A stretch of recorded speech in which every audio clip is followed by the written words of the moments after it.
स्वागत है मित्रों आप सबका। आप सब कैसे हो? और अब हम कहानी को आगे बढ़ाते हैं और आज कहानी की शुरुआत में हम देखते हैं मुंह अपनी ताकत को इकट्ठा कर रहा था उस हिरन जैसे दिखने वाले स्पिरिचुअल बीस्ट के ऊपर हमला करने के लिए।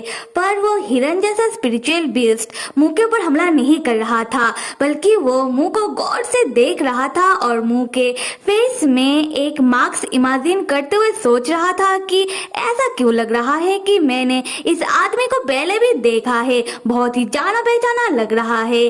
तब वैम्पायर राक्षस कहने लगता है कि शायद ये भद्दा सा बड़ा सा स्पिरिचुअल बीस्ट मुंह से डर गया है, इसलिए वो मुंह के ऊपर हमला नहीं कर रहा और डर के मारे वो अभी रोना शुरू कर दे। उसी वक्त कुछ जंगली बीस्ट उड़ते हुए आते हैं और मुंह के बाजुओं को नोचने लगते हैं।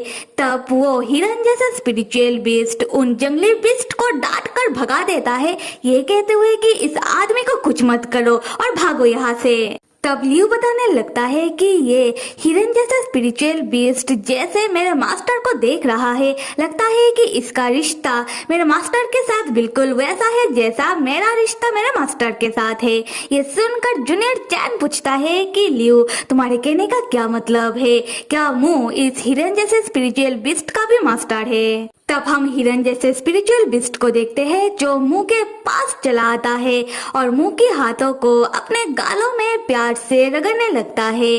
उसके बाद वो कहता है कि मास्टर अब आखिरकार मेरे पास वापस आ गए हो। उसके बाद वो हिरन जैसा स्पिरिचुअल बीस्ट मुंह के बाजुओं के घाव को अपने जादू से हील कर देता है। दूसरी तरफ हम वैम्पायर राक्षस को देखते हैं जो कह रहा था कि वाकई में इस बड़े से बड़े से स्पिरिचुअल बीस्ट का मास्टर मुंह है, और लियू जेलस फील करता हुआ कह रहा था कि इस बड़े से बड़े से स्पिरिचुअल बीस्ट का इतना हिम्मत कि वो मेरे मास्टर को मुझसे छीन ले।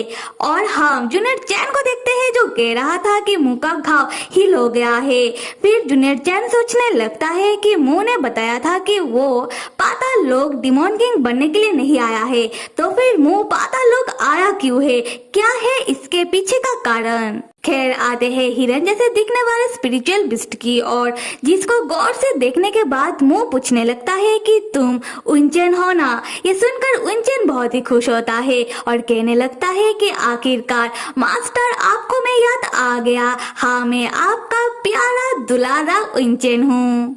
मुंह तब मन ही मन सोचने लगता है कि सदियों बीत चुके हैं इस पाताल लोक में दोबारा आए हुए, और उसे लगा नहीं था कि उसका उनचेन अभी भी जिंदा होगा। पर अपने आंखों के सामने अभी अपने उनचेन को देखकर मुंह को अच्छा लग रहा है। उनचेन तब मुंह से पूछने लगता है कि मास्टर मुझे आपकी शक्तियाँ बहुत ही कमजोर लग रही है, कहीं आपको चोट तो नहीं लगा? मुंह तब लाइन की सील के ओर इशारा करते हुए कहने लगता है कि उनचेन मुझे लाइन की सील के अंदर जाना है। ये सुनकर उनचेन चौंक कर कहता है कि मास्टर अभी क्या कह रहे हो? सदियों पहले आपने और सीनियर ने मिलकर इस लाइन की सील को सील किया था और सारी राक्षसी ओरा और दानवों को इस लाइन की सील के अंदर कैद किया था, तो अभी आप इस सील के अंदर जाने की बात कैसे कर सकते हो? और क्या इससे बाहरी दुनिया को खतरा नहीं है? क्या बाहरी दुनिया को इस बात से कोई फर्क नहीं पड़ता? मुंह बताने लगता है कि इसके पीछे मुंह का अपना कारण है, इसलिए मुंह को लाइन के सील के अंदर जाना ही होगा। उसके बाद मुंह सोचने लगता है कि जब सदियों पहले मुंह इस पाताल लोक में आया था, तब पाताल लोक से राक्षसी औरा खतरनाक तरीके से बाहर निकल रहा था, और उसी राक्षसी औरे के कारण मुंह ऑलमोस्ट स्पिरिट फोर्स डिवीजन में चला गया था। तब से मुंह का याददाश्त कमजोर हो गया है। मुंह पहले की बहुत सारी बातों को भूल चुका है और अभी मुंह याद भी नहीं करना चाहता कि पहले पाताल लोक में आने के बाद क्या क्या हुआ था, और अभी इसी कारण मुंह बहुत सारी चीजों को वो भूलता रहता है। और सिर्फ इतना ही नहीं, उस समय पाताल लोक की उसी राक्षसी औरे ने मुंह की किस्मत को भी बदल दिया है। खैर अभी मुंह ने तय कर लिया है कि वो किसी भी हाल पर अपनी खोई हुई शक्तियों को वापस ठीक करके रहेगा, अपने अंदर के जादुई राक्षसी मणि को वो सही करके रहेगा, और इसके लिए मुंह को जाना होगा लाइन के सील के अंदर कल्टीवेशन करने के लिए। पर मुंह अपने स्वार्थ के लिए पूरी दुनिया को खतरे में नहीं डालेगा और ना ही जूनियर चैन को। फिर मुंह जूनियर चैन की ओर देखने लगता है और जूनियर चैन भी मुस्कुराहट के साथ उन दोनों की ओर देखकर मन ही मन कह रहा था कि लगता है इन दोनों के बीच कुछ सीरियस टॉपिक के ऊपर बातें चल रही है। खैर हम उनचैन को देखते हैं, वो भी जूनियर चैन की ओर तब देखने लगता है और कहने लगता है कि हाय कितना प्यारा बंदा है, कितना प्यारा मुस्कुराहट के साथ वो मेरे मास्टर की ओर देख रहा है। लगता है ये बंदा मेरे मास्टर का खास दोस्त है। मुंह तब उनचैन को प्यार से सहलाने लगता है और कहता है कि मेरे प्यारे उनचैन, तुम पाताल लोक के सारे स्पिरिचुअल बिस्ट के लीडर हो। अब तुम मेरी बात को ध्यान से सुनो। सारे स्पिरिचुअल बिस्ट को पता चल गया होगा कि हम लोग लाइलाइन के सिल के नजदीक आ चुके हैं, तो तुम अभी सारे स्पिरिचुअल बिस्ट को अपने साथ लेकर यहाँ से निकलो।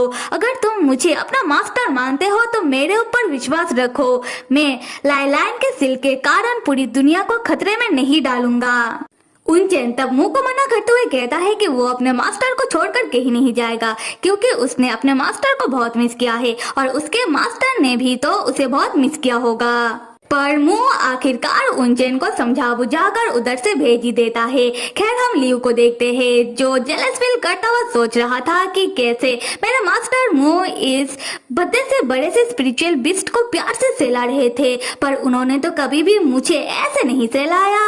जूनियर चैन तब दौड़कर मुंह के पास आकर कहने लगता है कि उसे मुंह का बहुत फिक्र हो रहा था। क्या मुंह ठीक है और क्या मुंह इस हिरन जैसे दिखने वाले स्पिरिचुअल बिस्ट का मास्टर है? मुंह तब जूनियर चैन को टाइटली हक करने लगता है। जूनियर चैन पूछता है कि क्या हुआ? मुंह कहता है कि बस उसे ऐसे ही कुछ देर तक जूनियर चैन को हक करना है। जूनियर चैन पूछने लगता है कि अब तो मुंह जूनियर चैन को बता दे कि अगर मुंह को डिमॉन किंग नहीं बनना है तो वो पाताल लोक आया क्यों है। मुंह कहता है कि एक बार डिमॉन किंग इलेक्शन खत्म हो जाए फिर मुंह जूनियर चैन को सारी बातें बता देगा और मन ही मन कहने लगता है कि इसके लिए मुंह को जिंदा रहना होगा। दूसरी तरफ हम वैम्पायर राक्षस को देखते हैं जो मुंह और जूनियर चैन को देखता हुआ कह रहा था कि इन दोनों के बीच कितना अच्छा रिश्ता है। लियू तब जेलस होता हुआ कहता है कि मेरे मास्टर मुंह और मेरे बीच भी बहुत ही अच्छा रिश्ता है। फिर वैम्पायर राक्षस चुपचाप उधर से भागने की कोशिश करने लगता है, पर लियू वैम्पायर राक्षस को पकड़ के कहने लगता है कि खबरदार, तुमने एक भी कदम इधर से लिया तो मैं तुम्हें चीर कर रख दूंगा। उसी वक्त उन चारों को लाइन के सील के पास से धमाके की आवाज सुनाई देने लगती है और जैसे ही वो चारों लाइन के सील के ओर देखते हैं वो पाते हैं कि सील के आसपास से एक अजीब सी रोशनी निकल रही थी। अगले सीन में हम टैन और बाजिन को देखते हैं जो स्पिरिचुअल उल्फ का पीछा कर रहे थे। स्पिरिचुअल उल्फ तब लाइन के सील के कुछ नजदीक आकर रुक जाता है। वो लोग भी तब रुक जाते हैं और टैन कहने लगता है कि ये स्पिरिचुअल उल्फ रुक क्यों गया। बाजिन तब टैन को बताने लगता है कि मास्टर होंग भी पाताल लोक में आए होंगे और बाजिन आशा करता है कि मास्टर होंग ने बाकी कैंडिडेट को लाइन के सील के पास आने से रोक दिया होगा। खैर हम स्नो चीते को देखते हैं जो कह रहा था कि दौड़ दौड़ कर उसके पैरों में दर्द कर रहा है और स्पिरिचुअल उल्फ स्नो चीते के और तब देखकर आंखों ही आंखों में टशन देता हुआ कहता है कि कमजोर के ही के। स्नो चीता कहता है कि अगर उसमें इतना हिम्मत है तो कभी स्पिरिचुअल उल्फ आज स्नो माउंटेन आकर स्नो चीते से लड़कर दिखाए। उसी वक्त टैन और बाजिन को डोडो का आवाज लाइन के सील के पास से सुनाई देने लगता है, जहां डोडो चिल्लाते हुए कह रहा था कि दादा मेरा मदद करो, दादा आप कहाँ हो। टैन बाजिन से पूछता है कि क्या तुम्हें डोडो का आवाज सुनाई दे रहा है। बाजिन कहता है कि हाँ मुझे डोडो का आवाज सुनाई दे रहा है। तब वो लोग भी देखने लगते हैं कि लाइन के सील के पास से एक अजीब सी रोशनी निकल रही थी। स्पिरिचुअल उल्फ तब कहने लगता है कि इतना शोर शराबा हो रहा है और हमारा भद्दा सा लीडर उनचैन कहाँ मर गया। टैन तब कहने लगता है कि रोशनी किस चीज की है। तब स्पिरिचुअल उल्फ बताने लगता है कि बेवकूफ राक्षस, क्या तुम्हें समझ नहीं आ रहा कि कोई जादुई राक्षसी मणि से लाइन के सील को नुकसान पहुंचाने की कोशिश कर रहा है। फिर कहता है कि ये सारी बातें मैं तुम्हें क्यों समझा रहा हूँ। हम टैन को देखते हैं जो सोच में पड़ जाता है कि जादुई राक्षसी मणि। फिर टैन को समझ आता है कि उन लोगों ने सच में अभी अभी डोडो का ही आवाज सुना है, इसका मतलब उसका डोडो खतरे में है। और यहाँ हमें पता चलता है कि टैन भाई साहब को अभी समझ आया कि वो लोग लाइन के सील के नजदीक खड़े हैं। खैर तब स्पिरिचुअल उल्फ दौड़कर लाइन के सील के पास जाने लगता है। टैन स्नो चीते से कहता है कि जल्दी तुम स्पिरिचुअल उल्फ का पीछा करो। स्नो चीता तब मनी मन कहने लगता है कि वो सारी चीताओं का राजा है, पर वो जब से इस आदमी से मिला है उसकी लाइफ की तो लग चुकी है। खैर अगले सीन में हम मास्टर होंग और टैन के बाकी दो दोस्तों को देखते हैं, जहाँ येलो बिंदी वाला आदमी बहुत ही परेशान होता हुआ कह रहा था कि सारी गलती उसकी है, उसे डोडो के ऊपर अच्छी तरीके से नजर रखना चाहिए था। डोडो जब टॉयलेट करने के लिए झाड़ियों के पीछे गया तब उसका ध्यान थोड़ी देर के लिए डोडो के ऊपर से क्या हटा कि डोडो उधर से गायब हो गया। डोडो का अपहरण हो गया। मास्टर होंग तब उसे शांत होने के लिए कहते हैं और बताने लगते हैं कि वो लोग ऑलमोस्ट टैन और बाइजिन के नजदीक पहुंच चुके हैं। तब पंखों वाला आदमी पूछने लगता है कि क्या मास्टर होंग को पता है कि डोडो का अपहरण किसने किया और क्यों किया है।